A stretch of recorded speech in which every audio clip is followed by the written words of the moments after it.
Selangor செப்பாங்கில் கிளிங்கிற்கு சோளம் விற்பனை இல்லை என்ற இனத்துவேச வார்த்தையை அட்டையில் எழுதி வைத்ததால் பொதுமக்களின் கடுமையான எதிர்ப்பை தொடர்ந்து சோள விற்பனையாளரும் அவரது மனைவியும் கைது செய்யப்பட்டனர்.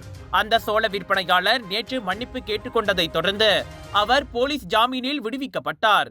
எனினும் இந்தோனேசியாவை சேர்ந்த அவரது மனைவியின் பயண ஆவணங்கள் காலாவதியானதை தொடர்ந்து அவர் தடுத்து வைக்கப்பட்டுள்ளதாக சிலாங்கூர் போலீஸ் தலைவர் உசேன் ஒமார்கான் தெரிவித்தார். குற்றவியல் சட்டத்தின் 505வது பி விதி மற்றும் நிந்தனை சட்டத்தின் கீழ் சோள விற்பனையாளர் மீது விசாரணை நடத்தப்பட்டு வரும் வேளையில் சாட்சியாக அவரது மனைவி அழைக்கப்பட்டுள்ளார். விசாரணையை நாங்கள் முடித்துவிட்டோம் என்பதோடு அதன் முடிவுகளை அரசாங்க தரப்பு வழக்கறிஞருக்கு தெரிவிப்போம் என உசேன் கூறினார். இதனிடையே வயது மூப்பு காரணமாக 60 வயதுடைய சோள விற்பனையாளர் போலீஸ் ஜாமீனில் விடுவிக்கப்பட்டதாக செப்பாங் மாவட்ட போலீஸ் துணைத் தலைவர் ஜி.கே. ஷான்கோபால் விவரித்தார். நாட்டில் கூடுதல் நாட்கள் தங்கி இருந்ததால் அவரது 60 வயது மனைவி குடிநுழைவு சட்டத்தின் கீழ் தடுத்து வைக்கப்பட்டுள்ளார்.